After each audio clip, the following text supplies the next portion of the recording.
Harargee Bahaa godina Mirqaanaa aanaa Jimaa magaalaa Barcaa ganda qaxxarii keessatti sababa qormaata barattoonni keenya sababa qormaata fudhatanii karaa yuunivarsiitiidhaa imalaniif jecha torbaan tokko waan lagannaa Jimaa taasisaniif magaalaa Awwadaay keessatti Jimaa rakkishee waan jiruuf jiraattonni magaalaa kanaa baay'een isaanii gammachuutti dhagahamtee ibsataniiti jiru.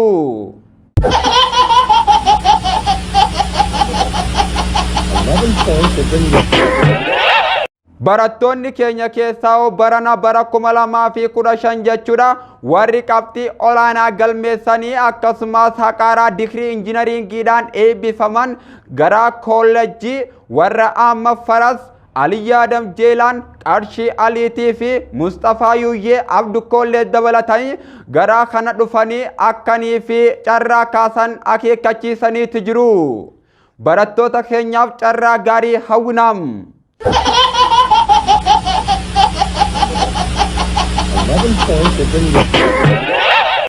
Godina Harargee Bahaa bulchiinsa magaalaa Haramaayaa ganda baatee keessatti mana barnoota dhaabbilee olaanoo Haramaa yuunivarsiitii keessatti bara 2015 warra qormaata biyyaalessaa kutaa 12ffaa fudhatan barattoota keenya dokkee fi daabboon aandarlaad kaara jala galchiteetti jirti.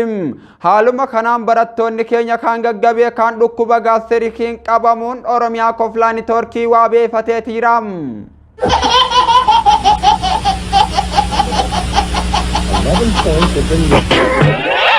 Akkasumatti ammaasis warra koomentii jalatti na arrabsitaniifis jaalala guddaadhaan qaba.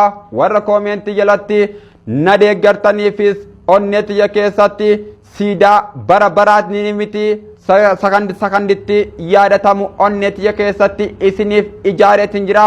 Warra na arrabsitaniif akkasumas warra na deeggartan ammoo onneetiyya keessatti isin qabadheetiin jira.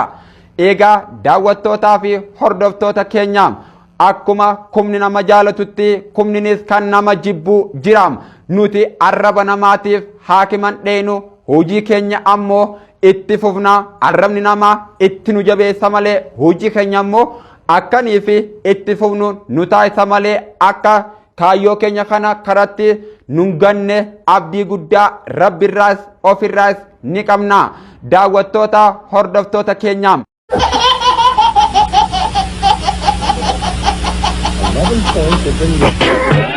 Walitti bu'insa faraan baddeessaatii fi shamarran gidduutti raawwatameen dirree waraanaa bakka Barcaa Jimaa jaamtutti misaayila ajaa'ibaa kan muuziqaadhaan durfamuun gurra isaanii haleelee hirriiba dhoorkee jira. Haaluma kanaan shamarran tokko barnoota faadhiiftee khasaaraa guddoodhaaf akka saaxilamtee Oromiyaa Koflaa Neetwoorkii himeera.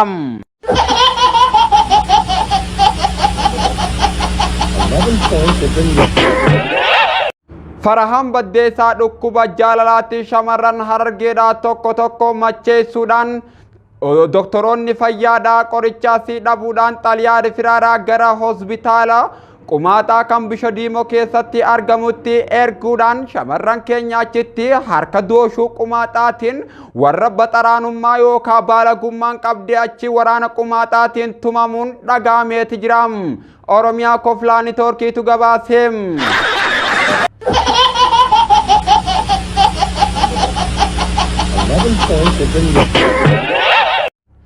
Walitti bu'insa teelegiraamaa fi iimoo gidduutti taasifameen namoonni 20 onlaayinii irraa baqachuun dhagahameeti jira. Haaluma kanaan baaragaan onlaayinii irraa baqatanii karaa ganda janaatti waan baqatanii jiruuf deetaan ministeera obbo Janaa Opeeraan Oromiyaa Koflaa Neetwoorkiitti himeera.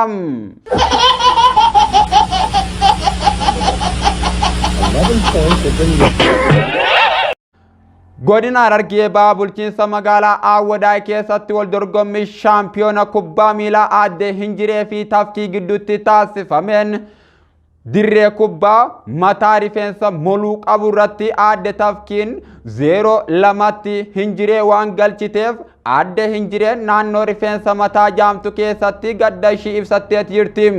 Haaluma kanaan aadde Tafkiin badhaasaaf dhiiga naannoo Kofoo Abbaa Ahmadirraa waan harkattee jirtuuf itti gaafatamtuun Kofoo Abbaa Ahmad Aadde Beeltiin nuuf gabaabteet jirti.